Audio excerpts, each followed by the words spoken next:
Hi everybody, welcome to another Low on Health Rambling. Today is September 19th, 2010. It's about 11:37 a.m., kind of a morning one. Just real quick, want to mention I was doing a yard work, which I do on the weekends every now and then. And actually, while I was doing my yard work, one of my neighbors, actually on my street here, there's like 5 houses. I have my corner lot, and there's 4 others. One of only my 2 other neighbors on the block, basically like stopped by and had a little chat. And she like catches me every now and then, maybe once every like 3 or 4 months when I'm outside doing something. She'll just catch and talk up and whatnot. And she basically caught me this time around, was talking to me. And I'm not a very social person, but I'm nice to her because I only have like 2 other neighbors. It's a very isolated street I live on, and it's awesome. I have no neighbors in front of me or around the corner really, which is cool. And she was basically like just talking, shooting the shit and whatnot. And she was mentioning she's been trying to rent out her house because she's got to go on some type of long vacation and she can't find anybody to rent the house out to. And I mentioned, yeah, I was trying to rent out the rooms here and I haven't been having any luck, and that was kind of funny. But it was just real interesting to kind of talk to her. She's basically kind of an older lady. She's like in her 60s and whatnot. She thought I was like 35, which is funny. I guess in my lawn getup, I look a lot older than I am. But it was just funny kind of just talking to her and catching up and whatnot.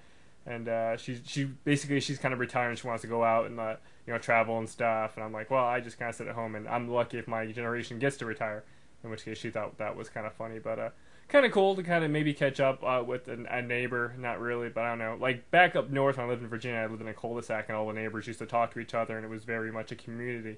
Whereas now, too, I'm very isolated, and that's kind of just how the neighborhood is. We all just kind of keep to ourselves. But that's just probably how the world is nowadays.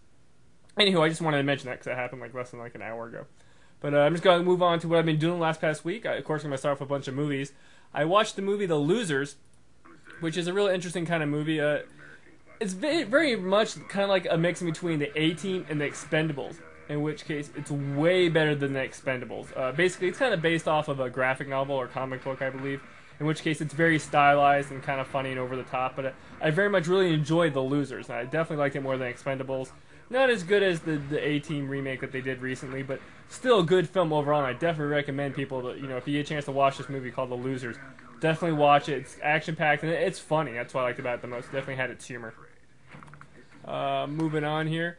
I also watched Across the Universe, which is a movie that came out in 2007. I very much was interested in it because it's very artistic and very stylistic. It's basically, this is the movie where basically it's a solid story of like basically 3 people, and it's kind of told in a musical stylings to basically Beatles songs. Basically, it's a bunch of Beatles songs kind of put in certain situations and whatnot, and choreographed and whatnot, and big dance numbers and stuff. And it's just a really, really great film. I was very, very happy that I decided to watch this. Of course, I watched it high def, which makes all the difference in this film. But it's a nice story. It's kind of political. It has a lot of messages that's probably trying to get across, like some of the Beatles music was. But I just really enjoyed it. It's a nice, just kind of experience to watch through it. And every now and then I basically will boot up different sequences and dance numbers and songs and whatnot because the actors do the singing in it, which is awesome. My favorite piece is probably Dear Prudence, which I think is an awesome song, and how they basically portrayed it and acted it out in the film was just great. Kind of a long movie. It is very long. It's basically like 2.5 hours, a little more than that. But it's a great movie. If you have the time, definitely watch Across the Universe. I really much enjoyed it. It's usually not my type of thing, a romantic musical, but the characters and acting is just top-notch. The music is great. The choreography is great. The visual design is great. Just a solid movie. And I really recommend, if you have the chance to watch this movie. Moving on here, that's kind of really about it for movie-wise and whatnot. What I'm going to do now is, of course, the Tokyo Game Show was this week, and I'm going to go over some quick things on that. One of the things that came out was them doing a new, kind of a new Devil May Cry. They had a trailer out, and this is kind of like the new, they say it's kind of like a reboot of sorts, and this is the new Dante, which is kind of interesting, kind of him. A lot of people are like, oh, he's a black hair, and he's the youth, this is a prequel or whatnot. After seeing the trailer, I'm thinking it's basically going to be something like somebody's trying to brainwash somebody to make the next Dante. If you've ever played Metal Gear Solid Acid 1 and 2 for the PSP, I have a feeling they're not trying to reboot the series. They're just kind of giving you a new protagonist, and that is going to be this new guy they're going to train to be up to be Dante. They're probably trying to brainwash him to be Dante. Honestly, I would have liked them to kind of extend Nero from Devil May Cry 4, but who knows what they're going to do with it. Also, we got a new Dissidia Duodecim, which of course, is 12 in Latin, whatever. But basically they're doing another Dissidia game, in which case so far they have announced that there's going to be lightning, from Final Fantasy 13 and Kain. In which case, yay, Kain. In which case, boo, Lightning. Of course, I didn't like the Lightning character, didn't like 13 at all. Honestly, I don't know what else they're going to do for, the fighting game. It was fun and all, but not that great of a game, in my opinion, Dissidia. It's a big fan service thing, so I guess they're going to give us more fan service with more characters. What they do. Another thing out of TGS, we got, I cropped these wrong. Dynasty Warriors Gundam 3 is coming out, Gundam Mushu 3. In which case, I love playing the first two Gundam Mushu games, and those were awesome, because I like the Dynasty War, and I definitely like Mecha. In which case, there's going to be a third one, so yay! It looks like they're going to go for more cel-shaded design, which is kind of neat.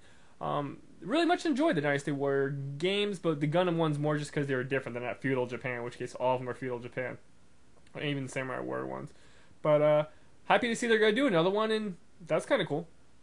I wish they would do another Gundam RPG. They did a Gundam RPG game a while back on the PlayStation 2, and I love that one.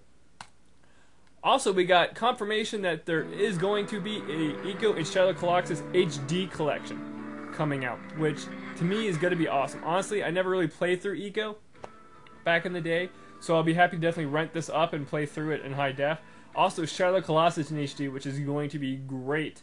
In HD. The one thing that's interesting too is apparently these games are going to have 3D support now. In which case, if you have the 3D TV and 3D glasses, you'll be able to play them in 3D. In which case, this is the very first instance now where I'm actually interested in 3D gaming.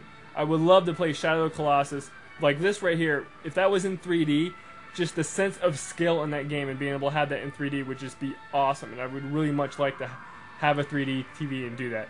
Which I don't. I'm more than happy with my big TV, and I don't really care that it's 3D, but maybe now going forward, I'm interested in it now. Sorry about the yawning. Moving on here. Also, I guess probably the biggest news for me is another Yakuza game, in which case this would be Yakuza 6, if you count the Kenzan one. But it basically is just going to be called Yakuza of the End. In which case, it's our classic Yakuza game taking place in the usual environment with our usual Kazuma character, along with apparently 3 other main protagonists, which is going to be awesome. But the big twist on this one is that it's going to have zombies. Apparently there's been a zombie apocalypse in our favorite downtown nightlife Japanese Kuramucho. I'm probably pronouncing it wrong. But zombies have infested, and basically you have the 4 different playable characters, and gunplay is very heavy on this version apparently, in which case a lot of people are kind of equating this to a Left 4 Dead because they're fast zombies and you have to use guns. But it's going to be awesome to have, like, your 4 main characters, and you basically, of course, Gajima is awesome. And of course you're going to have, let's see if it has it up here in a second, Gatling guns, which is always cool. Very, very kind of excited. When I first heard about this, I was like, really? Yakuza and zombies? But knowing how they're going to do it, and, as long as they keep in kind of the core kookiness of the Japanese kind of quirkiness in it, I'm all for it. I mean, hand fighting and, shooting zombies is always fun, and being able to do it in Yakuza games is going to be great. And I guess it kind of makes sense. What else could they do with the Yakuza brand?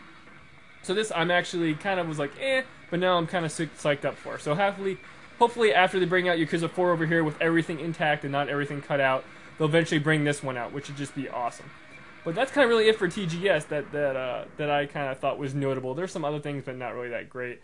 The main thing we're all kind of waiting for, kind of zoom out here, is basically next Thursday, September 29th, Nintendo is going to have their big press conference, their big convention, whatever they call it, in which case they're going to hopefully roll out the information for the 3DS. In which case, hopefully, where the rumors are, November 20th in Japan, and then probably March over here. In which case, I will definitely more or less then import this one, and then that'll be my first DS, in which case I'll be happy to have a 3DS. But then I was looking at GameFly, and there's probably a decent amount of, DS games, RPGs and whatnot that I should probably play through. I haven't been able to play DS games because I don't really have a DS. So I'd be happy to kind of work on the DS backlog of portable gaming. But kind of looking forward to that. But, excuse me. Other than that, it's kind of all I've been doing for the week. As always, I'd like to thank you guys for watching, and I will catch you next time.